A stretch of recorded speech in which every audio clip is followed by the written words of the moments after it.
do this at pagsawaan niya rin agad yung bago niya. Yon. So ito, may isisiwalat na naman ako sa inyong teknik na dapat ninyong gagawin once na may mga bago yung partner ninyo. Or let's say pinagpalit ka. So kung minsan kasi is mali din yung trato or yung automatic response na nagagawa ninyo. Yung tipong naghahabol pa kayo, yung tipong hindi nyo papayagan syempre, kumakapit kayo, ayaw nyo siyang mapunta doon sa bago niya. No, which is, lahat ng gawain na ito is napakamali po, na sobrang maling-mali. So ito ngayon, kung pag-uusapan natin yung about sa pagsasawa, ito diretsahang tanong sa inyo, do you think mas madali bang magsawa yung partner mo kung ikaw din mismo is nakikipaggulo pa sa kanila? Nakikipag-agawan? Yung tipong binibigyan mo sila ng challenge? Yes, yung tipong parang hindi pa nila nabibigay yung lahat-lahat. Kasi nandyan ka nag-hold on eh. Nandyan ka naggugulo. So, instead na madali siyang magsawa ngayon sa bago niya is mas lalong matatagalan. 'Di ba? So ngayon siguro may hint na kayo kung ano ang mas mainam ninyong gagawin. Na kung napapansin din ninyo dati na gano'n na nga is minamahal kayo ng partner mo, may excitement, pero humantong pa rin sa pagsasawa. Kagaya nga neto is ipinagpalit ka, naghanap pa siya ng bago. So ibig sabihin utol is wala sa'yo yung problema. No, kung sa ngayon, kung sasabihin man natin na ikaw, kahit tumabot na kayo ng ilang taon is hindi ka naman nagsasawa sa partner mo, and then siya lang itong naghanap ng bago, it means utol is nasa sa kanya po yung problema, wala sa'yo. So kung siya mismo ay humantong sa pagsasawa, kagaya sa inyo dati, trust me, hahantong at saka hahantong din yan sa pagsasawa sa bago niya. Pero paano natin mapabilis?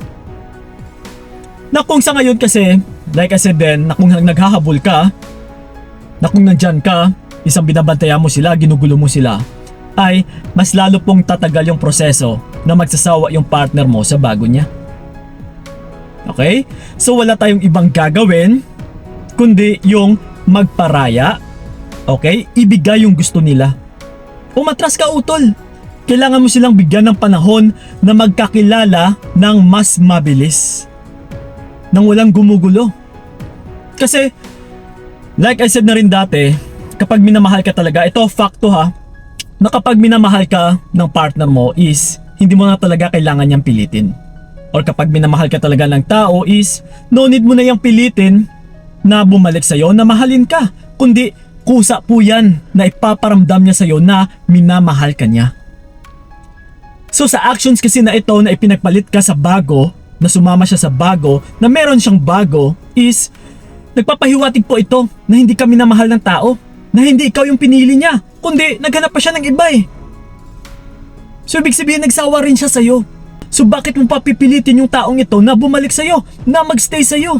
Kung nagsawa na yung isang tao utol sa pagmamahal is huwag nyo na pong pigilan. Huwag nyo na pong pilitin. Huwag nyo na pong kakapitan. Or let's say kagaya nga nun, mag-hold on ka pa, kakapit ka sa kanya, yung tipong parang ayaw mo siyang pakawalan. Ayaw na nga sa'yo eh. Nagsawa na nga siya sa'yo. Naghanap na nga siya ng bago. Hindi pa ba yan sapat na katotohanan? Na nagsawa siya sa'yo dahil naghanap nga ng bago? So kung gusto mo rin talaga siyang mas magsawa ng mas madali sa bago niya, hayaan mo. Mas madali kasi silang magsawa utol kapag walang challenge eh. Kapag walang gumugulo. Pero kapag nandyan ka, nakikipag-bardagulan ka, hindi naman bardagulan kundi kapag nakikipag-agawan ka, ay mas lalo mo lang pinapakita na yung tao na inaagaw mo or na kinakapitan mo is high value. So then talagang mas hindi rin yun papakawalan ng bago niya. Kasi yun din ang pinapakita mo eh. Pero kung hinayaan mo lang nagparaya ka, mas lalo pang papasok sa isipan ng bago niya, uy, teka lang, bakit parang nagparaya lang yung partner niya dati Parang pinamigay niya lang, ano kaya yung meron sa lalaking ito? Ano kaya yung meron sa taong ito? Baka nga wala talaga tong kwenta. Or baka gagawin din ito sa akin balang araw? Yes. So ganun po yun. Kasi kung magkipagkompetensya ka pa, mas pinapahiwatig mo lang dito utol na yung taong hinahabol-habol mo is balakas. Napaka high value. So then talagang magkakaroon pa sila ng challenge na ito po yung tanging mas magugustuhan nila.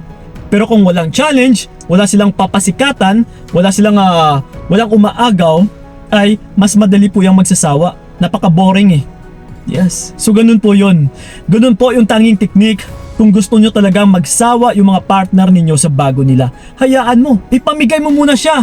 And then, sa pagpanumbalik niya, nasa sayo na po yung desisyon kung tatanggapin mo pa ba siya o hindi. Tandaan mo, alalahanin mo, niloko ka. Okay? So yun po mga utulasan na nakatulong sa inyo at saka sana'y malinaw sa inyo kung ano yung dapat ninyong gagawin. Stay strong lang. Yun ang pinaka-importante sa lahat na kailangan is maging matatag ka. Okay ha? So yun po mga utol, maraming salamat. And then by the way, shoutout pala sa inyong lahat yan. Yes, mga OFWs natin. At saka syempre yung mga nandito na rin sa Pinas, yung mga palaging nanonood at saka palaging nagpapakonsult sa akin one-on-one. Yes, maraming salamat po ha sa mga tiwala ninyo.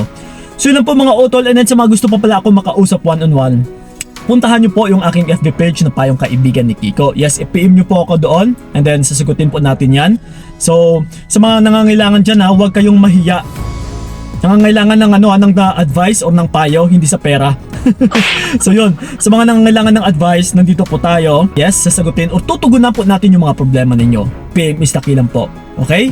So yun po, maraming salamat talaga. So ingat kayo. God bless and babush! Mas mabuti nang bitawan ka para wala nang pait. Hanggang dito na lamang kung nakayanan ko, nakawakan ang naranasan ko, bibitawan para malaman mo anong sayang na pinaglaban ko.